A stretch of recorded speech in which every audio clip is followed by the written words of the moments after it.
பொண்ணுங்களும் பொண்ணை பெத்தவங்களும் தயவு செஞ்சு இந்த ஒரு தப்பு மட்டும் பண்ணவே பண்ணிடாதீங்க. ஆகஸ்ட் 14ஆம் தேதி வெளியான பிராட்காஸ்ட்ல பாத்தீங்கன்னா ஒரு சுவாமி விவேகானந்தா டாக்டர் சொன்ன விஷயம் தாங்க இது. பயங்கரமான கால்வலி ஏற்பட்டு கால் வீக்கத்துல தவிச்சிட்டு இருந்த ஒரு பொண்ணை அவங்க ஃப்ரெண்ட்ஸ் எல்லாம் சேர்ந்து இந்த டாக்டர்கிட்ட கூட்டிட்டு வந்திருக்காங்க.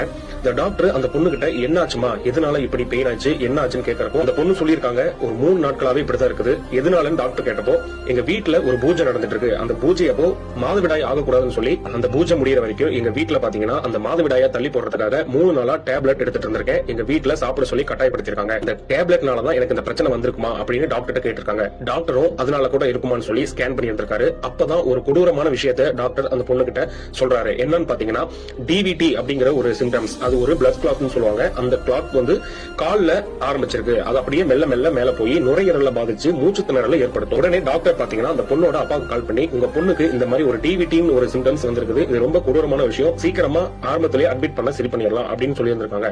உடனே பொண்ணோட அப்பா பாத்தீங்கன்னா டாக்டர்கிட்ட, இல்ல அவங்க நாளைக்கு அவங்களோட அம்மா கூட வந்துருவாங்க, இப்போ அவங்கள வீட்டுக்கு அனுப்பி விட்டுருங்கன்னு சொல்லியிருக்காங்க. உடனே டாக்டரும் சரி அப்படின்னு சொல்லி அந்த பொண்ணு அவங்க வீட்டுக்கு கிளம்பி போயிருக்காங்க. அன்னைக்கு நைட்டே விடிய காலையில 2 மணிக்கு பாத்தீங்கன்னா டாக்டருக்கு கால் வருது அவங்க அப்பா கிட்ட இருந்து. டாக்டர், நீங்க சொன்ன மாதிரியே என் பொண்ணுக்கு மூச்சு திணறல் ரொம்ப அதிகமா ஏற்பட்டிருக்குது, இப்ப என்ன பண்றதுன்னு கேட்டிருக்காங்க. டாக்டரும் உடனே பக்கத்துல இருக்க ஹாஸ்பிட்டல்ல எமர்ஜென்சி வார்டுல அட்மிட் பண்ணுங்க சொல்லியிருக்காங்க. உடனே இவங்க எல்லாருமே போய் அந்த பொண்ணை அட்மிட் பண்ணிருக்காங்க.